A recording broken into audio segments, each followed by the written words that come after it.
followed by about 10 minutes of Q&A with our presenter, Dr. Gaylon Campbell, whom I'll introduce in just a moment. But before we start, we've got a couple of housekeeping items.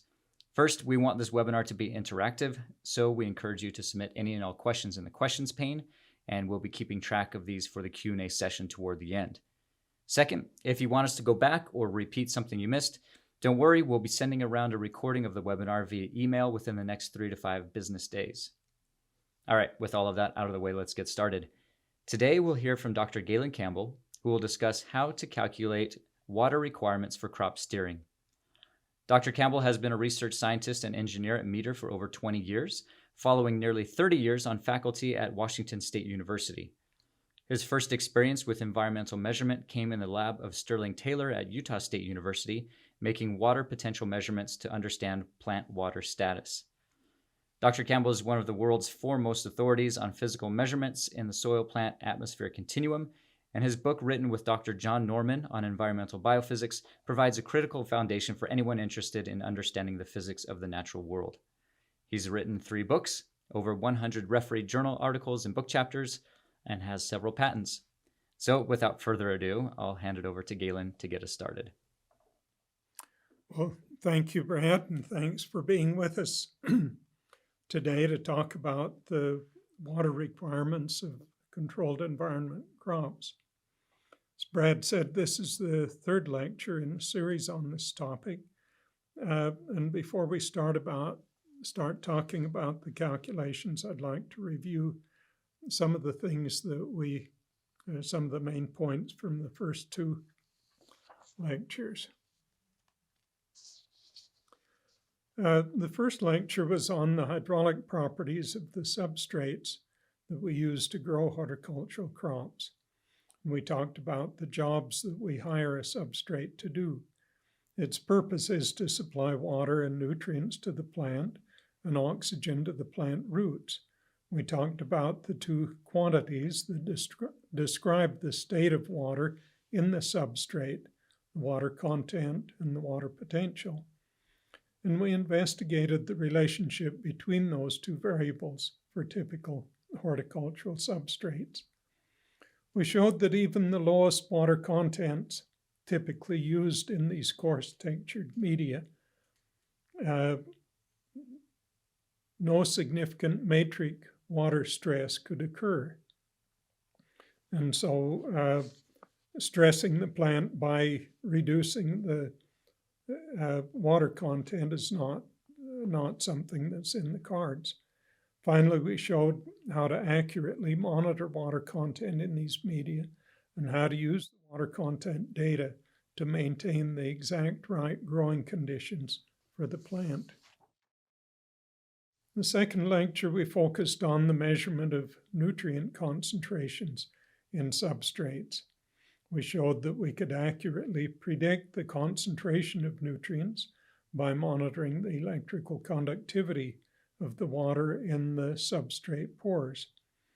But to determine that concentration, we needed accurate measurements of the bulk electric conductivity and the water content of the substrate. The root environment is dynamic, and so continuous monitoring is needed to correctly manage the root environment. Besides telling us the nutrient concentration, electrical conductivity also tells us the osmotic potential of the root zone, which is a measure of the water stress that the plant might be experiencing. And this is what we manipulate to give vegetative or generative cues to the plant for crop steering. Again, careful and timely monitoring is important, and Meter's AROYA system makes that possible. Much can be accomplished by just following water content and pore water electric conductivity values over time and keeping those within set limits. But if we want to schedule irrigation, we need to be more quantitative. We need to know how much water is being applied and what happens to it. A good context for the discussion of those quantities is the water budget or the water balance that I've shown in this slide. The water balance states that the change in water in the plant and the substrate, we've called it delta storage here, has to equal the irrigation amount, I, minus the evaporation amount, E, and the drainage amount, D. And we'll take a look at each of those terms in turn. Now, if we'll start by the irrigation amount. If we're using drip irrigation, then the number of milliliters of water we apply per plant per day is the product of the number of drippers we have per plant, the flow rate per dripper, and the number of minutes per day the irrigation is on. Now, this might seem pretty simple, but it's extremely important to get it right. This is the basis for calculating all the other components in the water balance. So let's assume that we have 2 emitters per plant, that each of them is rated at 1,200 milliliters per hour, or 1.2 liters per hour. We'll assume that our daily irrigation consists of 6 shots, each of which lasts 5 minutes. So we irrigate for 30 minutes per day. We also assume a substrate volume of 6 liters, and I'll show what that's for in a minute. Our emitter rate is per hour, and so we need to convert that to per minute. So we divide the 1,200 by 60 to get 20 milliliters per minute. And then we use our formula, 2 emitters times 20 milliliters per minute times 30 minutes per day gives 1,200 milliliters per day, or 1.2 liters per day. And that's our irrigation rate, the I term in our equation. Now, another calculation is needed to give the volume per shot. Each shot is 1/6 of that, or 200 milliliters. And to calculate a shot volume, we use the same equation as for the total, except we put in the time per shot. I've shown it as a small t rather than a large T here. Now, to avoid channeling, we want the shot size to be small compared to the substrate volume. If we divide the 200 milliliters by 6,000 milliliters, the substrate volume, we see that our shot size is about 3.3%, and that's appropriate for vegetative steering. We go higher than that when we're doing generative steering, but would like to keep it below 10%. Now, if your irrigation is not uniform, your crop production will not be uniform, and you'll waste water and nutrients and production potential. So you need to assure that the emitters are accurate and that the water application is uniform. And to do that, you need to check the output from a representative sample of drippers. To do that, put the drip stakes in a cup, turn the irrigation on for a set time, say 5 minutes, measure the water in the cup, and calculate the rate. The amount that you get from the different measurements you make should agree within a few percent of each other, and should agree with the amount that you assume you're applying. Let's now go to the evaporation term, the E term in the equation. That includes both the water that evaporates from surfaces and the water that's transpired by the plants. In controlled environments, the exposed evaporating surface is often small compared to the evaporating surface of the plant. So we'll mainly focus on the water that's lost by the plant. The factors that affect evaporative loss are the leaf area, the stomatal conductance, the radiation, wind, temperature, and vapor deficit. Now, you might be surprised that the lights affect the evaporative loss, but what you need to remember is that it requires 600 calories of heat to evaporate 1 gram of water. and the lights, along with the air, supply that heat to evaporate the water. Here's the equation that we use to compute transpiration. If we just look at the main parts of it, it's the product of a fractional interception of light by the canopy. So the fraction of light the canopy of the incident light the canopy intercepts, a vapor conductance for the leaves and the boundary layer, the difference between the saturation vapor pressure at leaf temperature and the vapor pressure of the air.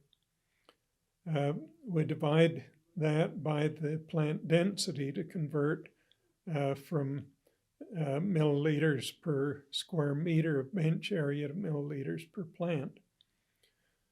So now if we knew the canopy temperature, we could easily compute the transpiration rate, but we don't normally know the canopy temperature.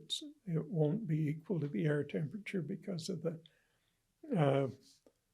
the radiant energy that the canopy is absorbing. So we need to compute a leaf temperature. And that takes an even bigger equation. Now, I won't talk about all of the variables in this equation, but the most important ones are the air temperature, the absorbed radiation, the vapor deficit of the air. If we start with the air temperature, then we add a component that's from the absorbed radiation, and we subtract a component due to evaporative cooling. The heat and vapor conductances are a part of the calculation, but they're included in the variable that we show as gamma star in this equation.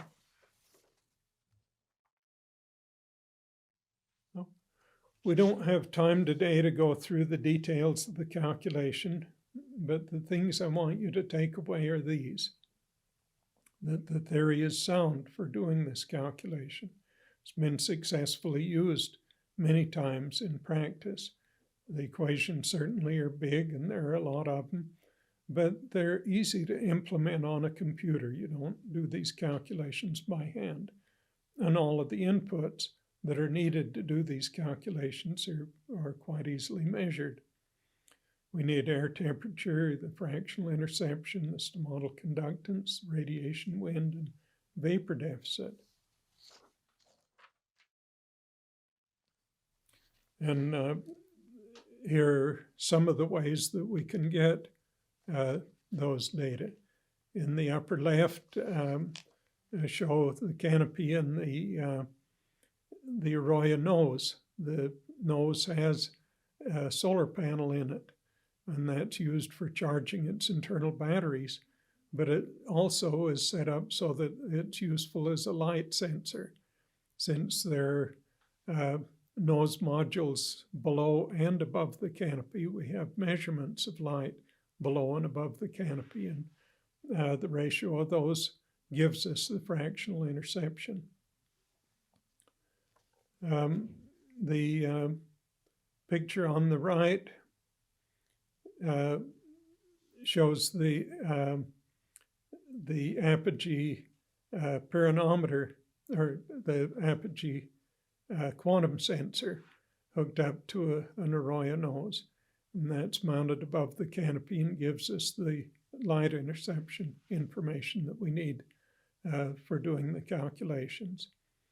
The lower left picture shows the meter SC10 leaf barometer clip clamped onto a leaf to measure stomatal conductance.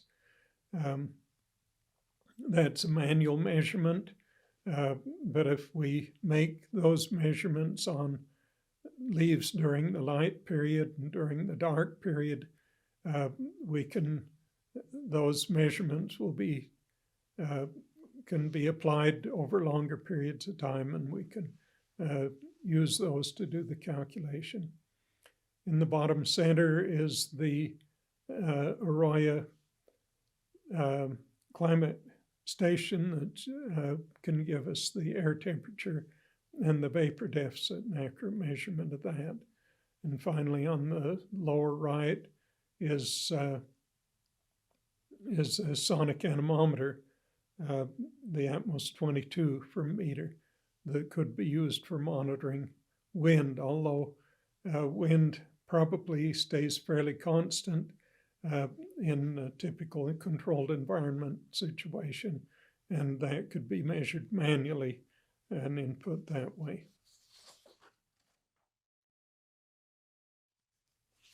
Now moving on, we want to talk about measuring drainage and change in storage.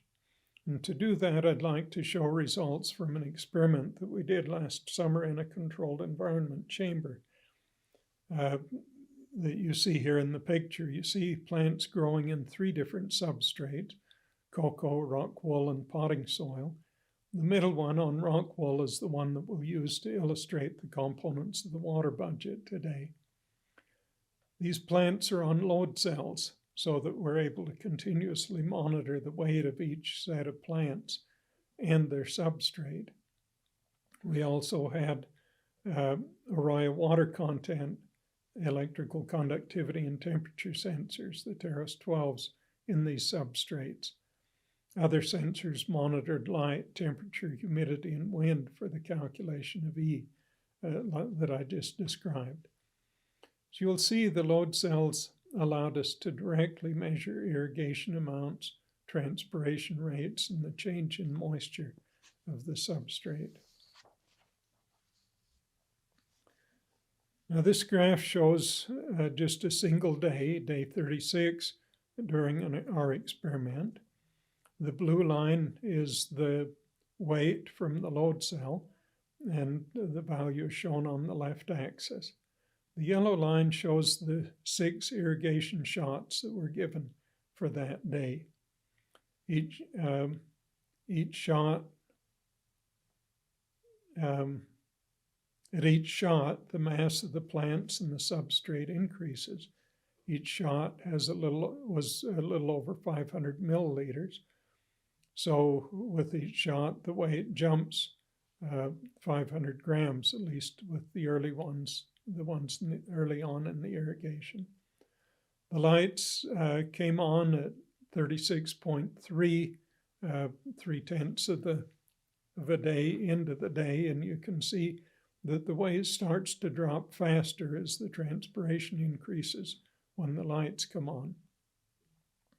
There isn't a lot of stomatal control in this crop, so the main effect of changing the light is to change the radiation intercepted by the canopy.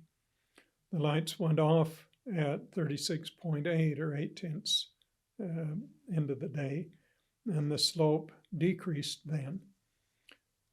Now, if we take the slope of the mass versus time line, we can compute a transpiration rate.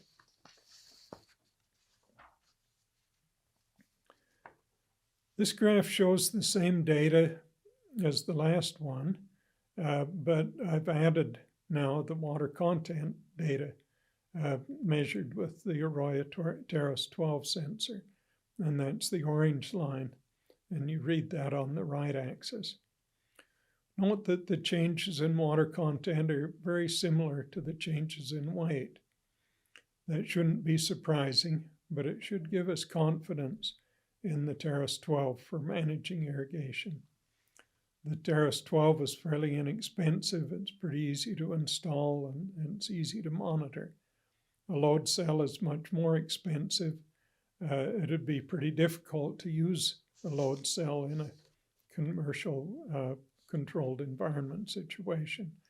And in addition, the Terras 12 gives us information on the nutrients and the osmotic stress that the load cell wouldn't be able to do.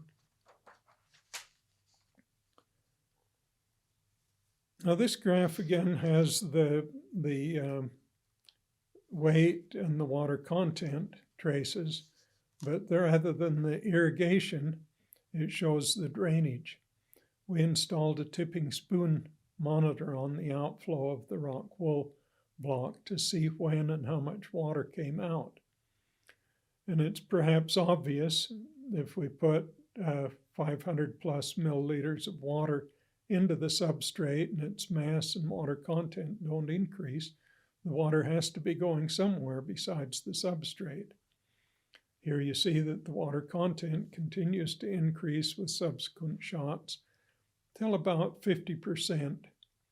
Subsequent shots increase it a little, but most of the added water drains out. The highest water content the substrate is able to maintain is around 54%. Now in soil, we call the upper limit of plant available water field capacity. When the water content of the soil profile exceeds field capacity, the excess water mostly drains out. While there is no field involved in controlled environment crops, the idea of a field capacity still applies. When irrigation occurs at water contents below field capacity, the water is retained for plant uptake. Water applied at or near field capacity will mostly drain out. We find the field capacity the way we showed here, by adding enough water so that the water content plateaus and drainage starts. Field capacity can change by managing the substrate water, but if we do a good job of irrigating, it'll be fairly constant during the growth of the crop.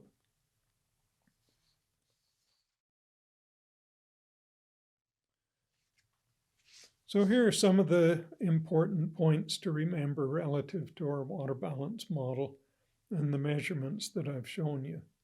First, field capacity is the water content to which substrates drain after recharge with an excess of water. If you look at the orange line in the graph here, the final shot causes the water content to reach about 55%, but the substrate quickly drains to about 54%. We therefore set the field capacity in this situation to 54%. Shots given after the substrate is at field capacity are mostly lost to drainage. Shots given before drainage starts replace yesterday's transpiration. Since we know how much water is added by an irrigation, this gives us a good way to estimate the crop water use. Now here are some additional points to remember. The change in storage term in the water budget equation is directly measured by the load cell. But we could also estimate it by knowing the change in water content that the Terrace 12 tells us and the water capacity of the substrate. Now, since we know the irrigation amounts and the corresponding changes in water content, we can estimate that substrate capacity. We talked already about the slope of the load cell line being equal to the transpiration rate during times when we're not irrigating. But again, if we know the substrate capacity and we know the slope of the water content line, we can also estimate the transpiration rate from that.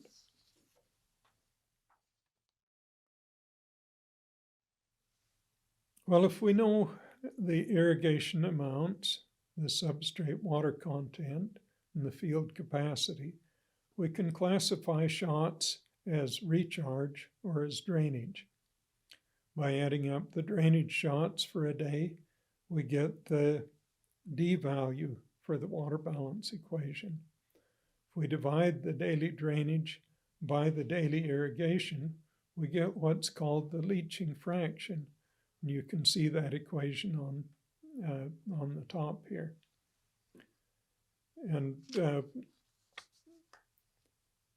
if we're irrigating with nutrient solution at a fixed electrical conductivity, the leaching fraction is the main tool that we have for controlling the electrical conductivity in the root zone of the crop. Now, to simplify this idea of how we would use the electrical conductivity, We can start by assuming a steady state and no plant uptake of salts. In that case, we can also calculate a leaching fraction from the ratio of electrical conductivities that I've shown in that top equation. In the example here then, the nutrient solution is at 3 decisiemens per meter, and if 50% of the irrigation is drainage, then the drainage water would be at 6 decisiemens per meter. Now, of course, there is uptake of nutrients, hopefully a lot of it, but this gives a feeling for the amount of drainage that would be required to bring down the root zone EC, electrical conductivity. Now with that, let's summarize the things that we've gone over today.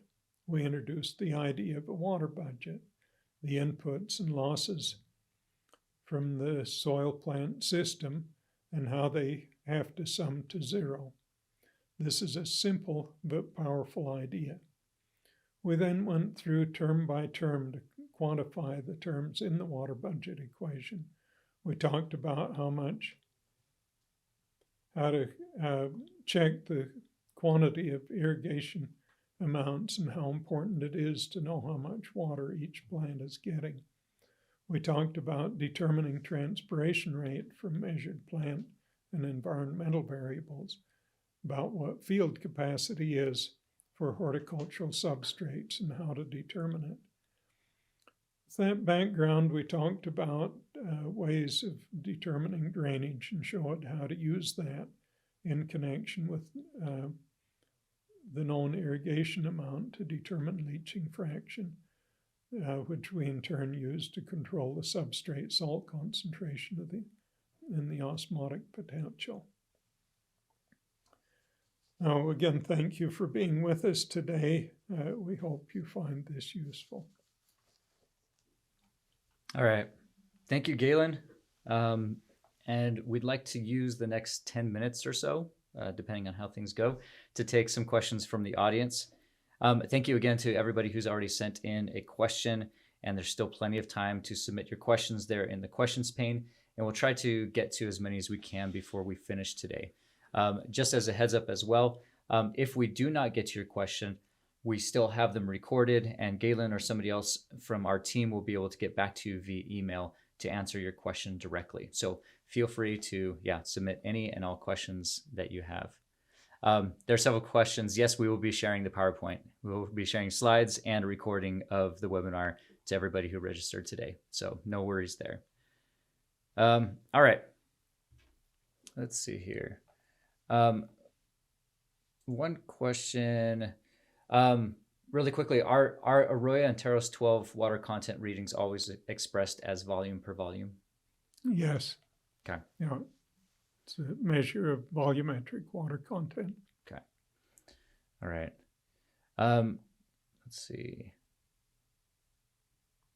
If transpiration is high and the substrate water content reaches the minimum acceptable content during the day, how would you suggest restarting the irrigation cycle? Yeah, I think you certainly can give irrigation shots anytime you need to, and I would do that to keep the substrate water content from going too low. That's one of the things that your system ought to be monitoring, and the examples that we've shown generally give the irrigation right at the start of the day, but I would try to irrigate in such a way that the water content didn't drop below about 30 or 35%, so that the substrate keeps doing its job properly. All right. What adjustments need to be done if other substrates are used, for example, cocoa or other mixtures of substrates?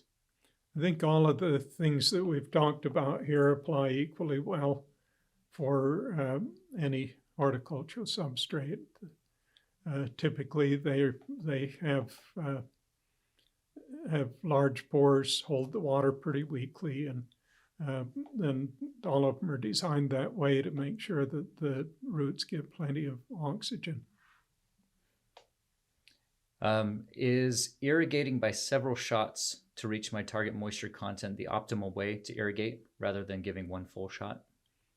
It is the optimal way, and we covered this in more detail in the first lecture. You could go back and look at that a little bit, but with these coarse textured substrates, you want the water will tend to channel if you maintain them at too high a water content, and so you give small shots of water to allow the water to redistribute within the substrate between shots, and that way you get to use most of the substrate volume for the purpose that you have the substrate. All right. This next question, I'm curious about what you said regarding intentional water stress in plants. If it's not possible to impose low soil water potentials by withholding water, you hinted at using osmolytes to lower the osmotic potential of the soil. Is this something you do in practice using certain electrolytes? This is something that you do in practice, and we covered that in quite a bit more detail in the second lecture. But since these coarse textured materials don't allow us to apply a matrix stress for crop steering the way we might do in natural soils, we do it osmotically, and we can accomplish the same things. And in fact, that is what when people talk about crop steering, that's the meaning of that term, is to apply an intentional stress to get the crop to generatively respond. All right.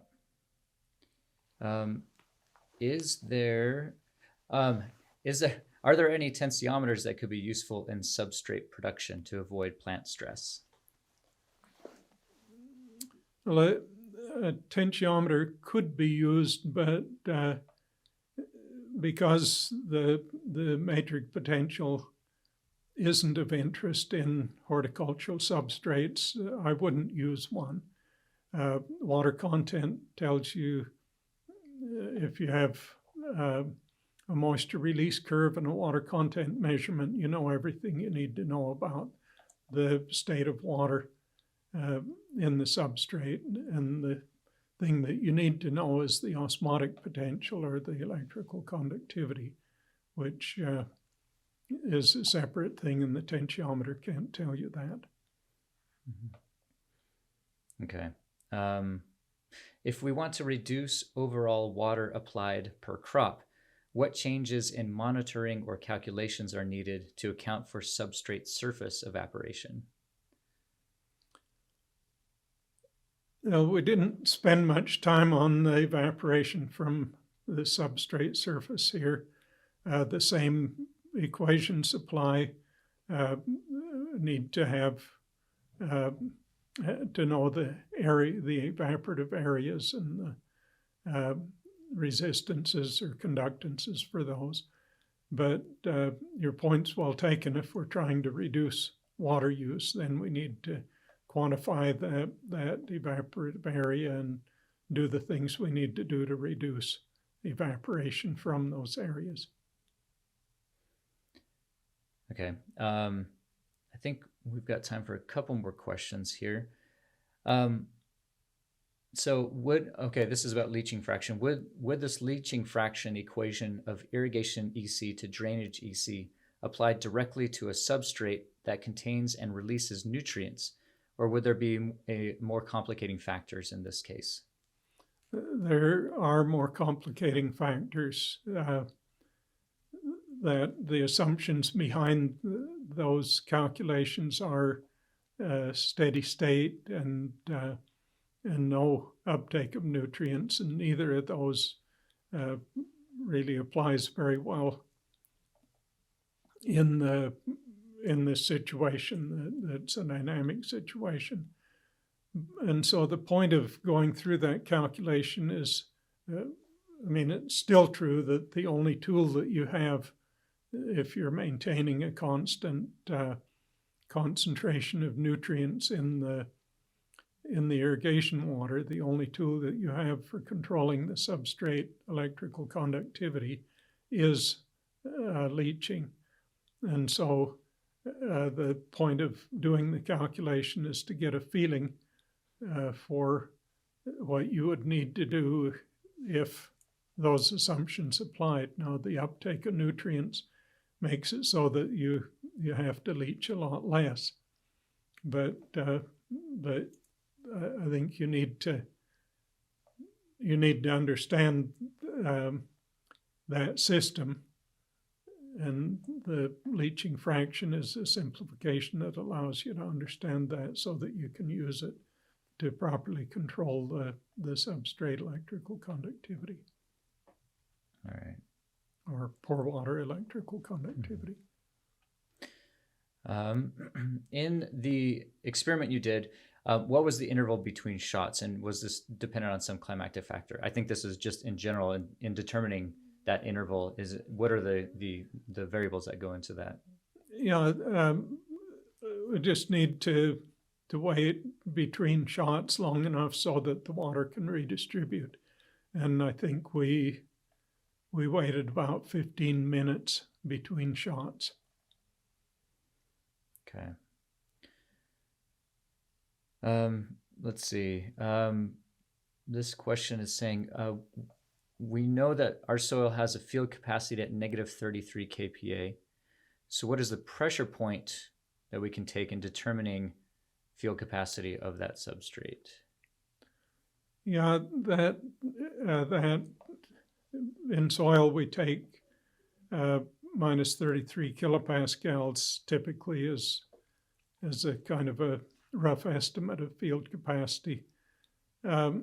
In these horticulture substrates, it's more like 5 kilopascals or something like that.